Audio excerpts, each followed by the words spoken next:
வணக்கம் viewers, welcome to கருவேப்பிலை சமையல். இன்றைக்கி நைவேத்தியம் என்ன? எனக்கு ரொம்ப பிடிச்ச சாதம். என்ன சாதம்? கரெக்டாக சொல்லிட்டேங்க, தயிர் சாதம் தான். ஏற்கனவே சாதம் வடித்து வச்சுட்டேன், எல்லாருக்கும் தெரிஞ்சது தானே. இங்கே பாருங்கள், இந்த மாதிரி ஒரு டம்ளர் ஏதோ ஒரு அளவு பாத்திரம் எடுத்துட்டிங்கன்னா அதில் ஒரு டம்ளர் அரிசி எடுக்கிறீங்கன்னா நல்லா களைஞ்சிட்டு ஒரு 1/2 hour ஊற வச்சுருங்க. ஊற வச்சுட்டு எந்த பாத்திரத்தில் எடுக்கிறீங்களோ அதில் 2.5 தண்ணி ஊற்றி நல்லா 2க்கு ஒரு 4 விசில் கூட விட்டுக்கோங்க. நான் கொஞ்சம் இப்படி இதை பாருங்கள், பார்த்தீங்கன்னா ரவையாக தெரியும், ஆனால் மசிச்சோன்னா மசிஞ்சிடும். ஸோ நான் இப்போ என்ன பண்ண போகிறேன், கொஞ்சமாக உங்களுக்கு தயிர் சாதம் பண்ணி காமிக்க போகிறேன்.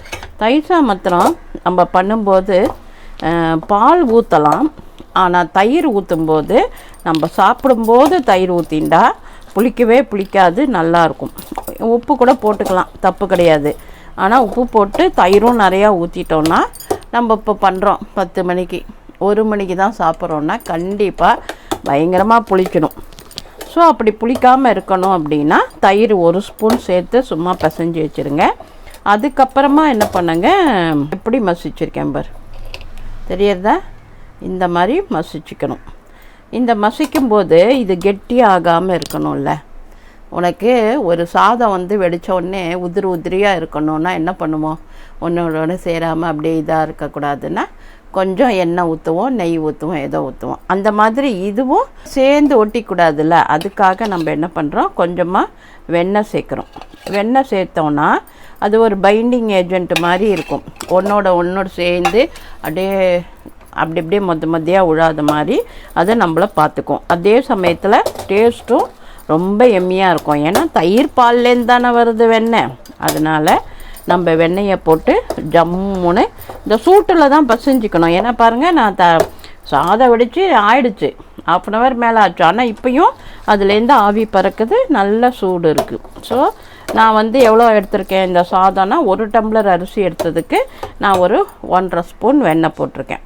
இப்போ இதில் நம்ம என்ன பண்ணணும், கொஞ்சமாக உப்பு போட்டுக்கலாம். நான் ரொம்ப உப்பு போடல, நான் அந்த நேரத்துக்கு கொஞ்சம் உப்பு போட்டுப்பேன். ஏன்னா ரொம்ப புளிச்சுடுத்துன்னு வச்சுக்கோங்க.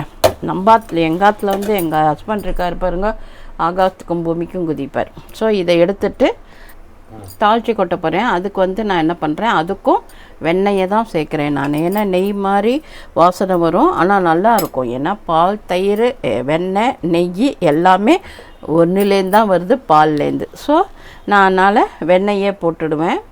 வெண்ணெய் போட்டு நல்லா காஞ்சி நெய் ஆகிற மாதிரி வரும். அப்போ நம்ம என்ன பண்ணணும், கடுகு, உளுத்தம்பருப்பு, மிளகா போடுறதா இருந்தால் நம்ம என்ன பண்ணணும், மிளகாவை நீங்கள் பிச்சு போடக்கூடாது, முழுசாக தான் போடணும். ஏன்னா அது அந்த விதரெல்லாம் சாப்பிட்றதுக்கு நல்லா இல்லாமல் போயிடும். ஸோ அதனால் நம்ம மிளகாயை போடும்போது முழுசாக தான் போடணும். நம்ம கொஞ்சமாக இப்போது கடுகு சேர்த்துக்கிறோம். கடுகு நல்லா பொரிஞ்சிடட்டும். பொரிஞ்ச பிறகு நம்ம ஆஃப் பண்ணிவிட்டு உளுத்தம்பருப்பு, மிளகா சேர்த்து அந்த சூட்டுக்கே நல்லா பொரிஞ்சிடும். ஸோ கடுகு வெடிக்கிற வரைக்கும் நம்ம பொறுமையாக இருப்போம். அது வெடித்த உடனே நான் உங்களுக்கு சொல்கிறேன். இன்றைக்கி என்ன சமையல் அப்படின்னா, சேப்பங்கிழங்க வேக போட்டு உப்பு போட்டு மிளகாப்பொடி போட்டிருக்கேன். இந்த கொஞ்சம் அரிசி மாவோ இல்லை கடல மாவோ 1 ஸ்பூன் போட்டு பெரட்டி வச்சுட்டு காய் பண்ணோன்னா சூப்பராக இருக்கும். ஸோ இன்றைக்கி சேப்பங்கிழங்கு காய் பண்ணணும். முதல்ல நைவேத்தியம் பண்ணி முடிச்சுட்டு அதுக்கப்புறம் சமையல் ஆரம்பிக்கணும். ஸோ இப்போ கடுகு வெடிக்கிறது. நம்ம என்ன சேர்க்குறோன்னா 4 மிளகா, கொஞ்சமாக உளுத்தம்பருப்பு, இல்லைன்னா முந்திரி சேர்த்துக்கோங்க, அது கூட சூப்பராக இருக்கும். உங்கள் சாய்ஸ் தான். முந்திரியெல்லாம் எங்களுக்கு வேண்டாம் அப்படின்னா உளுத்தம்பருப்பு சேர்த்துக்கோங்க. கொஞ்சமாக கருவேப்பிலை. இப்போ இதெல்லாம் சேர்த்தாச்சு. இதை நம்ம கலர போகிறோம். கடுகு வெடிச்சிட்டுனா நமக்கு வேலை முடிஞ்சுது. இப்போ நான் ஆஃப் பண்ணிடுறேன். பாருங்கள், நீங்கள் இன்னும் கொஞ்சம் நேரம் கழித்து காமிக்கிறேன் உங்களுக்கு. அந்த சூட்லேயே அந்த உளுத்தம்பருப்பும் ப்ரௌன் ஆகிடும், மிளகாயும் வாசனை வரும். அந்த மிளகாக்கே உண்டான அந்த வாசனை வரும், அதுதான் இம்பார்ட்டண்ட்டு. ரொம்ப வேண்டாம், கொஞ்சமாக பெருங்காயம், சரிங்களா? ஏன்னா நம்ம பிசைகிற சாதம் கொஞ்சோண்டு தான், அதுக்கு நிறைய சேர்க்க முடியுமா? கொஞ்சமாக பெருங்காயம். இப்போ இந்த தாளிச்சது இது ஒரு பக்கம் ஆகிட்டுருக்கட்டும். இந்த இதில் என்ன பண்ண போகிறோம், நம்ம சூடாக பால் ஊற்ற போகிறோம். அதனால் கொஞ்சமாக பச்சை மிளகா, இஞ்சி, கொஞ்சம் கருவேப்பிலை, கொஞ்சம் கொத்தமல்லி எல்லாத்தையும் போட்டுட்டு பால் வந்து திக்காகவே இருக்கட்டும், நல்லாயிருக்கும். இந்த சூடான பாலை ஊற்றினோடனே கொஞ்சம் பொறுமையாக தான் பிசையணும். நீங்கள் ஏன் நான் இந்த பக்கெட் எடுத்துட்டுருக்கேன்னா, இப்படி பிசையறதுக்கு எனக்கு குத்தி அதை ஒன்று சேர வர்றதுக்கு ஈஸியாக இருக்கும்ன்ட்டு நான் இது இப்படி போட்டிருக்கேன். அந்த சூடான பால் ஊற்றுறதுனால உங்களுக்கு அந்த பச்சை மிளகாய் ஃப்ளேவர், இஞ்சி ஃப்ளேவர், கொத்தமல்லி, கருவேப்பிலை எல்லாம் இதில் அப்படியே மிக்ஸ் ஆகிடும். ஒரு க்ரீமியாக இருக்கும். பார்த்தீங்கன்னா இப்பயே தெரியும் பாருங்கள், கலர் தான் கொஞ்சம் உங்களுக்கு. சாதம் வந்து நான் இந்த கைக்குத்தல் அரிசி எடுக்கிறதுனால கொஞ்சம் அப்படி இருக்குது. மற்றபடி சூப்பராக இருக்குது. இதை பாருங்கள், இந்த ஸ்ட்ரக்சர் வந்துடுது இப்பயே. இதில் நம்ம தயிர் ஊற்றிட்டோன்னா இன்னும் சூப்பராக இருக்கும். தேவையான இது போட்டுட்டோம் நம்ம. இப்போ நம்ம என்ன பண்ணணும், கொஞ்சமாக தயிர் சேர்த்துட்டு ஒரு பாத்திரத்தில் நான் அள்ளி காமிக்கிறேன். இந்த பால் பாத்திரத்தையே வச்சுப்போம் நம்ம. இந்த தயிர் மேலே இருக்கிற ஆடை ரொம்ப சூப்பராக இருக்கும். அப்புறம் நான் இப்பயே எல்லாருக்கும் கொடுக்கணும் அப்படின்றதுனால நான் தயிரை ஊற்றிட்டேன். ஆக்சுவலாக நீங்கள் எப்போ சாப்பிட்றீங்களோ அப்போ தயிரை ஊற்றி நீங்கள் பிசைஞ்சாதான் செம்மையாக இருக்கும். புளிக்காது, டேஸ்ட்டும் சூப்பராக இருக்கும். ஏன்னா தயிர் ஏற்கனவே பருப்பு ஊற்றிடுறோம், அதுக்கு ஒரு லைட்டான ஒரு புளிப்பு இருக்கும். அதை நம்ம சாப்பிட்ற நேரத்துக்கு இப்படி ஊற்றிக்கணும். ஊற்றின்ட்டு இங்கே பாருங்கள் எப்படி இருக்குன்னு. இதை பாருங்கள், நான் அந்த பால் பாத்திரத்துலேயே போடுறேன். உங்களுக்கு பார்த்தீங்கனால் தெரியும். இங்கே பாருங்கள், ஜம்முன்னு பார்த்துட்டிங்களா எப்படி இருக்குன்னு.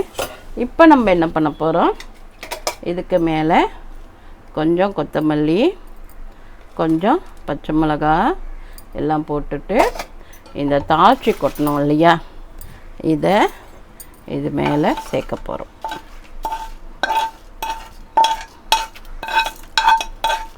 இதை நீங்கள் சர்வ் பண்ணும்போது என்ன பண்ணணும், அழகாக கிளறிட்டு சர்வ் பண்ணணும். சரிங்களா? இதை ஒரு கிளறிட்டு சர்வ் பண்ணிங்கன்னா சூப்பரான தயிர் சாதம் ரெடி. எப்படி இருக்குது பார்த்தீங்களா?